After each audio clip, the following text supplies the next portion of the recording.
Ladies and gentlemen, welcome to the main event.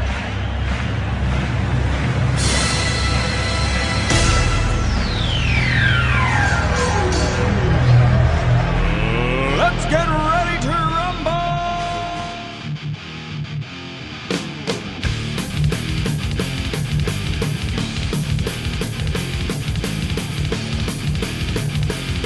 And that's right, everybody. Welcome back to another edition of the Best Seat in the House podcast. As always, I'm your host, Rob Cramer, and I'm joined by, as always, my co-host, Daniel Bobo Kurlan.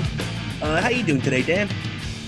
Doing good. Just got back from the Mets game. Was a little rain delay, but we ended the regular season on a win. Officially 101 wins. Really impressive. Even though we didn't win a division, I mean, we made the playoffs, and I feel like either way we're facing a tough opponent, and I've seen the Mets somehow rise to the cream of the crop when they play against them. So Well, it certainly wasn't the cream of the crop last weekend. that's true. I think I don't know what the heck happened. It was maybe a rare time we didn't win. I don't know what happened, but unfortunately it happened. But we've made the playoffs, and I feel it seems like the Mets bounce back from when there's a bad loss. They bounce back big time. They do. This team has, they always, what's it called? They keep using a word like relentless, and that's a very good way to describe this Mets team. They've always bounced back, and they've given us no reason to doubt them. No doubt about it, based off the success they've had. I mean, you mentioned the 101 wins. That's the second most wins the Mets have ever had in a season. In '86, they won 108. In '88, they won 100, and also in '69, they won 100. So those had been the only three times the Mets had ever reached the 100-win plateau, and they pulled it off this year. Obviously disappointing. Let's start with the Braves series, man. I mean, coming out of that Friday night game where DeGrom goes out there, gives up the 3 solo home runs, 6 innings, 11 strikeouts, 3 runs, and he leaves down 3-1. It wasn't a great performance from DeGrom, but it also wasn't a bad performance by any stretch of the imagination. If Chris Bassett had gone out and done that on Sunday night, we'd probably be talking right now about how Chris Bassett pitched a pretty good game. But just the fact that Jacob DeGrom is DeGrom, that's why we're going to hold him to a different standard, right? Yeah, that's pretty much why. I mean, but you do have to give credit. DeGrom kept this team in the game, and we weren't able to get the scored runs, and I just felt that game could have gone either way. Like, it was one of those things that unfortunately didn't go well in our favor. So here we are selling for a wild card, starting my playoff watching Saturday night in front of my TV. Mr. Maloon again. Let's see how it goes, and hopefully we emerge victorious against this two games. It might be. I feel like it could be some low scoring games. Could be. Hopefully, Mets get on hopefully the Mets get on the high end of this low scoring affairs. It could be. Yeah, well, I mean, game one now, it's going to be all 3 games. They're going to have game 1 on Friday night, game 2 on Saturday night, and if necessary, game 3 on Sunday night. Buck Showalter, after the game, named Max Scherzer as the game 1 starter. That makes a lot of sense to me. What do you think about that, Dan? If it was your choice, which one of our top 3 guys are you starting in game 1? I feel he could have gone either way. Maybe I guess he wanted to give DeGrom a little extra rest a little bit. Yeah, I agree. And I mean, the thing is, though, DeGrom, even if he did start on Friday, still would have been a week between starts. So he still would have had 2 extra days. Like you said, I guess Buck just decided to go with that extra day too. But I think a lot of that reasoning that Buck had for starting Scherzer, and not to say that DeGrom didn't have a good postseason in 2015 because he did. But I just think the fact that Scherzer has been in the postseason so many times, he had, and he's there every year. He was just there last year. We got to think about it realistically. It's been 7 years since Jacob DeGrom threw his last playoff game, which was Game 2 of the 2015 World Series that they lost out in Kansas City, where supposedly DeGrom was tipping his pitches, and he got knocked around a little bit out there. But the first 2 rounds, he was brilliant, absolutely brilliant against the Dodgers and the Cubs, which we definitely expect to see this postseason too. But I definitely think that just the recent postseason success and everything that Scherzer has done played a big role in Showalter naming him the starter, right, Dan? What do you think about that? Yeah, I think that's pretty much the best way to say it. Hopefully, it pays off. I mean, this is the first time it's the first time Max Scherzer is pitching in this uniform, which it's a whole other animal. Let's face it. It's a whole other animal from anywhere Scherzer's pitched before, but hopefully he can handle it. I know I don't know if Los Angeles, they have high expectations like in New York, even though they seem to have it, but at the same time, I don't feel like there's that same pressure that's like New York. I mean, fans here seem to be really, I feel like, extra enthusiastic about sports, and they feel New York, especially a baseball town. They feel like, so I feel it's extra. You gotta really be on your toes here. So hopefully it works out in our favor. Yeah, there's definitely that passion that comes from the Mets fans. Speaking of everything that comes with City Field and the fans and everything. Now, I wanted to ask you a question. There was a survey of 200 major league players that the Athletic did just in the last couple of weeks, maybe the last month. And they said the two pitchers that if they were in Game 7 of the World Series, who is the top pitcher that they would want to start that game? And the highest number was over 33% of people that responded to that survey said Jacob DeGrom. The guy that came in second was Max Scherzer. So very interesting there. Another thing I found interesting in that survey was that one player that responded, they said, what place, like what's the most intimidating atmosphere in a ballpark? And obviously a lot of people said Yankee Stadium, a lot of people even said Dodger Stadium. There was a few respondents there, Fenway Park, but a couple of people said City Field too. There was a decent amount of them, and one of them even said playing in that fucking ballpark is like playing in a nightclub. And I just found that very interesting. I think a lot of that has to do with some of the things that Steve Cohen has added to the ballpark, like the smoke coming out of the dugout when the guys run out on the field now, the kind of like the pageantry that the Mets do now that I think Steve Cohen has had a big hand in adding, and not to mention a lot of these extra screens and lights and stuff that they've added. What do you think about that, Dan? That's pretty interesting. That's a pretty cool analogy that somebody made comparing City Field to a nightclub. Field's kind of like that. I also feel kind of brings in this very daunting thing because, I mean, the first time you're seeing these LED screens, it's just like overwhelmed. And it feels like the home team has an advantage that they know how to handle that overwhelmingness by it.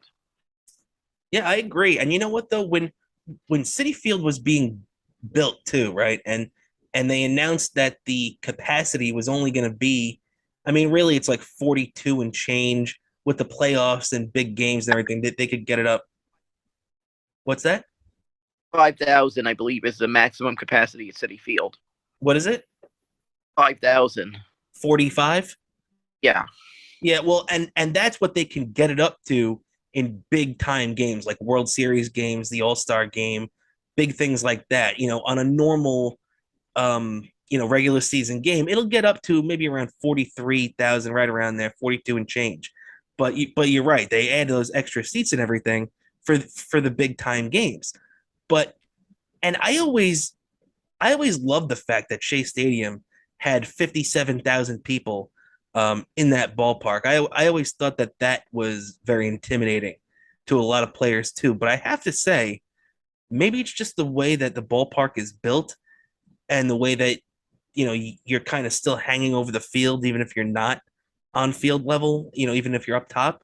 I think that the way the fans and the atmosphere represents itself in City Field is definitely intimidating, even if it's not as many people as it used to be, right? Yeah, even if it's not the amount of seating capacity it was at Shea, because I still remember as a little kid that first time seeing Shea, how daunting. Like you see this area, like it feels like endless amount of fans. Like, and there were times I got lucky enough that I've gotten to go on the field at Shea when I was little and stuff as a kid. There were times I was lucky enough to get to see the field up close. Mm-hmm. Like I remember the last time it was something when a friend of mine was accepting some award or something. He wanted me to watch. He wanted me to join him to watch him be presented the award in person. And even then, like seeing the ballpark from that perspective on the field when you're seeing it surrounded by fans, it has to feel daunting as a player. Like I mean, I even still remember the little memories when I was a little kid that time when I met Gary Carter that time during that faithful championship summer when I was just a little boy, being in awe that I was like things just look bigger and I'm just in awe like there's Gary Carter in front of me. Like Yeah, it's true. And when you turn around and you look up, especially back at Old Shea, it would look like the rows and the amount of people and everything that you saw would just go on forever. You know? yeah, it just Shea Stadium had a Roman Coliseum vibe. I think Oh, I think it maybe I think the architects that designed Shea Stadium maybe took some inspiration from the Roman Coliseum, if I'm correct, because it did just have what I imagine what it must have been like for gladiators walking into the field of play or whatever they call the the arena floor or whatever it was. mm-hmm. That must have been look like that's what to me what it must have been like what it was like a Shea Stadium. That's what I feel it must have been like for gladiators back in it. Because I Hey, feel you're not wrong, man. You're definitely not wrong. I mean, you just look up and see this giant structure filled with people. It's got to be similar. And yeah, so now as we're talking about getting ready for the playoffs and these big crowds and everything, which unfortunately over the last couple of days we really didn't have big crowds just because essentially these games were meaningless. I mean, I know there was still a shot at yeah, probably meaningless and probably also the weather. I think had a bit of factor because definitely weather too, because it was crappy weather. I've seen plenty of times when if the weather was crappy. I know definitely, regardless of the weather, if it was like the clinching game, the ballpark would have had at least half the ballpark full, at least. Oh, if the Mets had a chance to clinch the division, I totally think that fans would have packed that place. I don't care if there was a monsoon going on. There would have been a lot of fans there, at least 30,000, but I think we probably would have even done better than that if they had a chance to clinch the division. But, it just didn't work out that way. The Braves are the defending World Series champions for a reason, and, unfortunately the Mets just didn't get it done this weekend. But the good thing for us is that because it really did remind me of I don't know if you remember the end of the 1998 season where the Mets only had to win one of their final 5 games to clinch a wild card spot. That wild card spot was between the Mets and the Cubs, and the Mets only had to win one of their last 5 games to clinch. They had the final game of their series against the Expos, and then a 4-game series down in Atlanta, and they dropped all 5 games. And that really, I mean, and it's different because obviously the Mets didn't make the playoffs in 1998, and they are going to make the playoffs this year, even though it does kind of feel like, like the Mets are getting off lucky, but they still won 101 games, even though they kind of choked that in the three biggest games of the season. But what do you think about that analogy, Dan? Do you remember the end of that 98 season? Remember that. I remember that how depressing that was. Like we felt, oh yeah, we got this, and it didn't quite go well.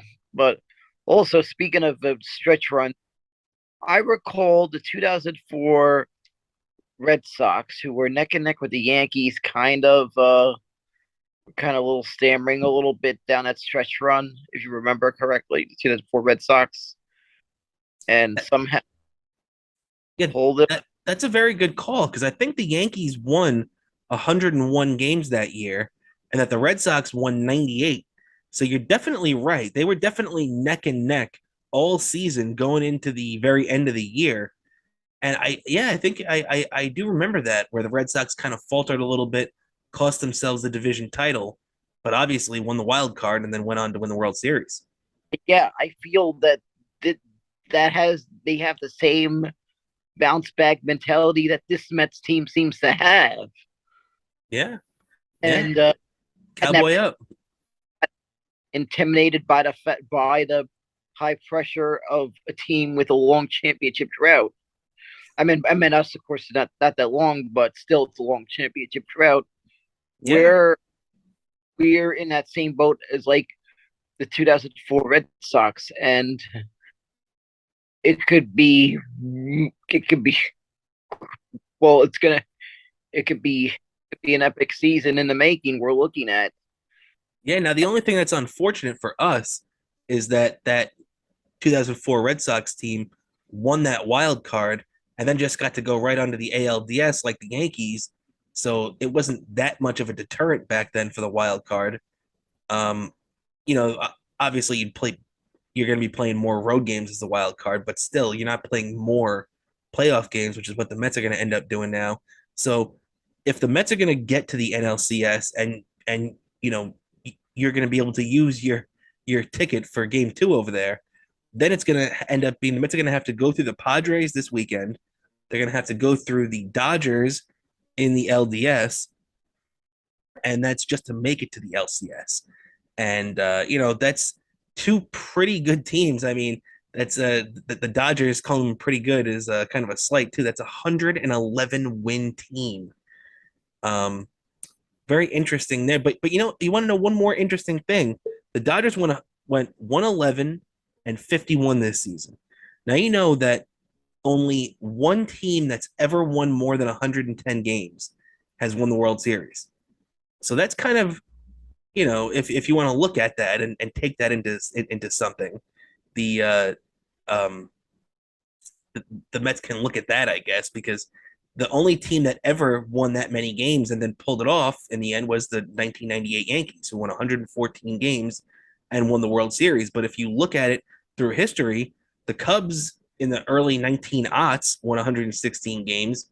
They didn't win the World Series. I think they lost to the Chicago White Sox that year in the World Series. The 2001 Mariners won 116 games, lost to the Yankees in the ALCS. The 1954 Cleveland Indians won 111 games, choked in the World Series. Against the New York Giants back then. So there is a history of teams that have had that good of a regular season not being able to finish it off quite in the playoffs. So maybe that's something the Mets can believe in, right? Exactly. Plus that, I feel like the Mets have seen a played. They seem to have held their own very well when they played against the Dodgers during a regular season. True. True. I believe the Mets won the season series, didn't they? 4-3, right? Yeah, yeah, I'm correct. Yeah, they did. So Yeah, this so you, the capability of beating the Dodgers. they definitely have the capability to do that, no doubt about it. And the other thing too is they still have to get to that. Now, let's look at this wild card series this weekend. Who Yeah. obviously, the Mets played 6 games against the Padres this year, and it did not go too good, right? Well, I know they split the series on the road against San Diego. No, the Mets lost 2 out of 3 twice to them, so they were 2-4. At the same, oh yes, I think I may have lost track there, but at the same time, I feel sometimes that always isn't a good indicator. Sometimes the team seems to be a bit different since the last time these two teams have met. And you're right, and there is a Mets history for that because let's not forget that in 1988, the Mets went 11-1 against the Dodgers, and then ended up choking and losing that NLCS to the Dodgers, who would go on to win the World Series. And then also in 2015, the Mets went 0-7 against the Cubs in the regular season, and then beat them 4-0 in the LCS. So maybe there is a little something to that you're talking about. Yep, exactly. Maybe there's probably something to it, and hopefully it goes in our favor, and it's gonna feel nail biting to the three. Gonna be a nail biting weekend. Hopefully it's just two just gets out of the way 2 days, but it's gonna be a nail biting weekend. That I won't gonna come until the game's over each game. Yeah, man. And oh, I'm sorry. Continue. And I'm just at the same time I'm looking forward to it. We're getting to see playoff baseball, something us Met fans do not get to see happen that often. Playoff baseball. I'm excited to get to see this actually. It's gonna to remind me, but I'm watching a Met game in October. Happening. You're right. You're right. Be able to. I'm not. I'm watching the Mets. All right. I'm probably watching something I recorded on my DVR or something because it's hard for me to want to watch the playoffs when my team doesn't make it sometimes. Yeah. Especially sometimes like last year, it was difficult to want to watch the playoffs because of how close the Mets came to making it last year. So it was difficult to look at the playoffs. Same thing happened to me, in 2007 and 2008. It was not so easy. That still, I could still see these would have been playoff tickets. They were automatically refunded, of course, but these tickets are supposed to be the playoff tickets had they made it, and this is back when these were done with paper tickets, so they were automatically refunded. You didn't have to mail them back. They were just they were processed. They were refunded to the credit card you bought them on. They were sent to me, and I had these tickets. It was like weird.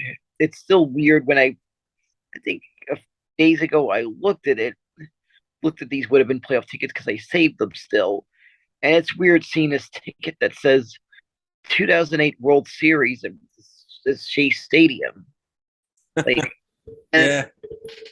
I wish. Could have been if some alternate universe where the Mets did not collapse in 08.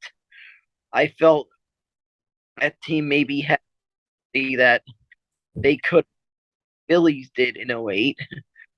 And we might have been talking about how the Mets gave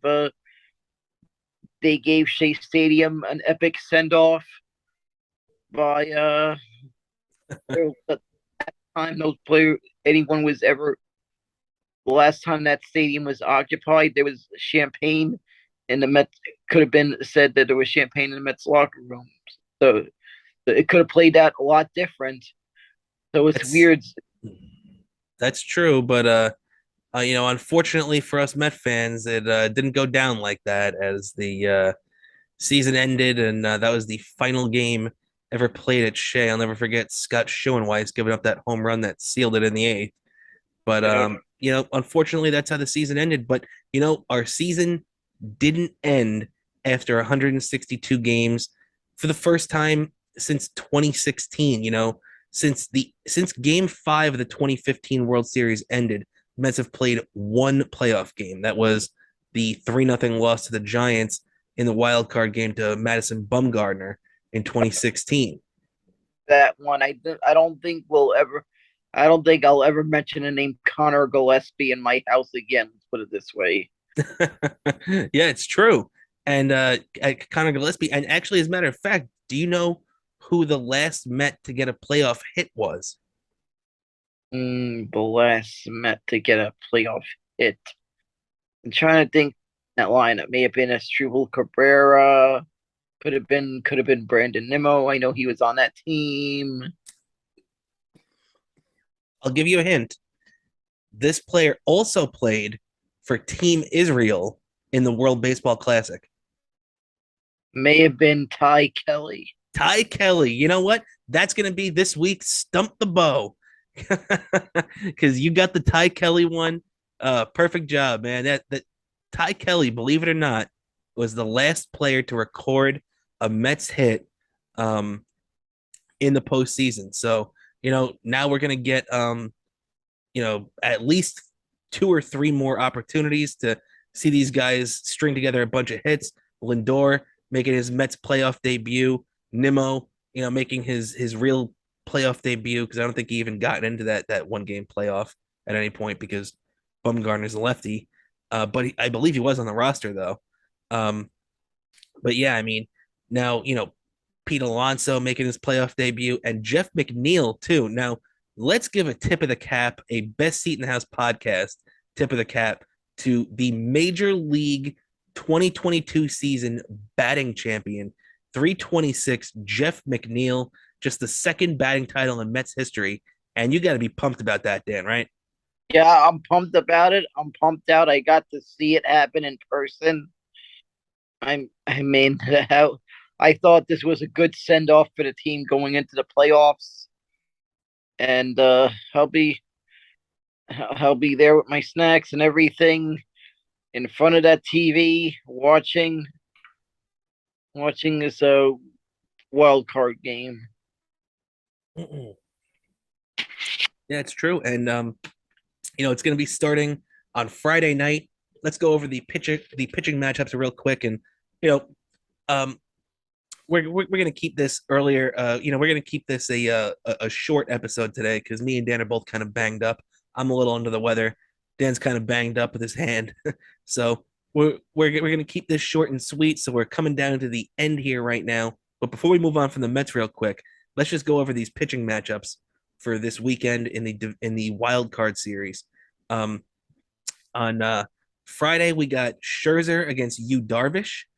On Saturday, it's going to be most likely DeGrom going against Blake Snell, and on Sunday, if necessary, it'll be Chris Bassett going against Musgrove.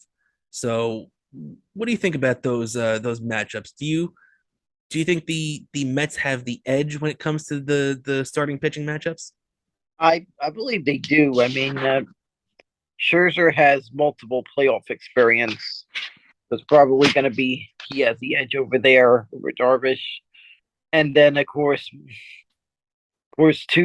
Tuesday, I feel like DeGrom with his experience might have an edge over Snell, even though Snell has he had a couple of 2020 with the Rays.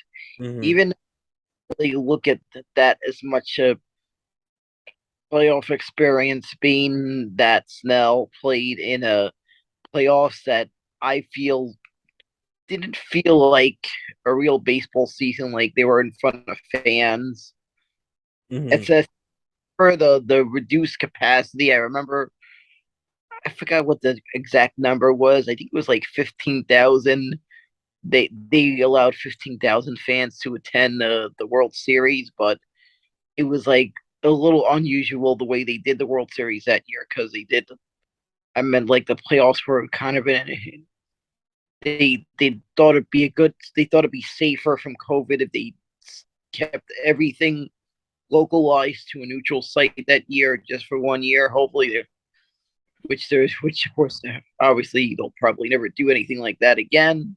Mm-hmm. But they seemed like they felt that was the best course of action for the 2020 season. They didn't want the players to have to do a lot of traveling. Yeah, that was And in Globe Life Park in Texas for the Texas Rangers Stadium. yeah, and how crazy is that? That for those fans that attended, the first time anyone could ever say they attended a game at Globe Life Park, first time they ever hosted fans, it wasn't even the home team. It was like the first time. How crazy is that? The first time they could say fans have ever set foot in that stadium for a game, been anything. It was a World Series of all things. That's true. That's true. And that's the only year too that the Dodgers haven't, quote unquote choked in the playoffs. They got it done that year largely without fans, but every other year, including 2015 against the Mets, the Dodgers have bowed out in the postseason at some point. So it's going to be very interesting to see if they can right that wrong this year. I mean, you won 111 games in the regular season. There are very high expectations for that team. Oh, I gotta say, well, a few things I gotta say about that World Series. For one thing, even though I'm a Mets fan, I feel that 2020 Dodgers team is owed a parade because I feel bad that those players did not get to experience that. Whoever the mayor or anyone of Los Angeles, whatever powers that be make that decision, I feel needs to find a way to get all the members of that team to reunite and give them the honor that they deserve, and the fans of that in that city deserve to get to have they get to experience what every other championship team has gotten to experience, a parade in their city. Yeah, And I totally agree with you, man. And the let's just hope that the Dodgers don't have a a parade to celebrate this year, and let's hope our Mets can get through the Padres and spoil their dreams one more time. about the 2020 World Series, I call that more of a soft opening of Globe Life Park, as it was like the soft opening. I feel like it was like somehow they just wasn't really their true opener, but somehow it, as crazy as it was, that was the first major league game that fans were allowed, that any fan had ever could ever be able to attend at Globe Life Park, as crazy as that was. Very true, man. Very true. And unfortunately though, we're getting counted down here. We only got a couple more minutes left. So we're gonna be getting out of here. And there are just a couple of little things I did want to touch on. And I'm thinking, Dan, now, because we did a short, what how would you feel about doing a on Sunday, maybe me and you will do a bonus show and we'll react to the Jets and the Giants games on Sunday and then either preview or react to the Mets and Padres series being over that day. What do you think about that? I kind of like that idea. Okay. We could do after the football has happened.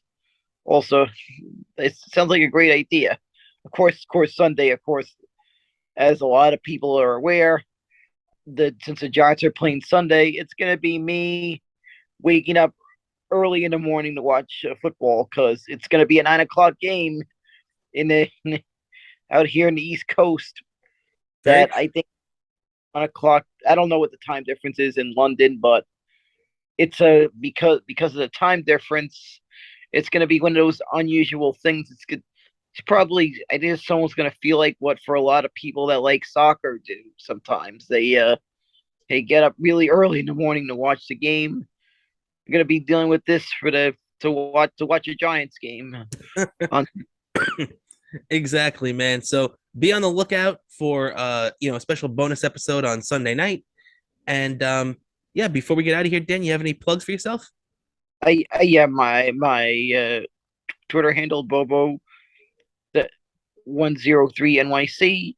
and on Instagram, Bobo718DK. Also, Daniel Kurlan on YouTube, and also you can check out all the content I have out there on my YouTube, and hopefully there'll be some stuff. Oh, there'll be plenty of stuff during this playoff run.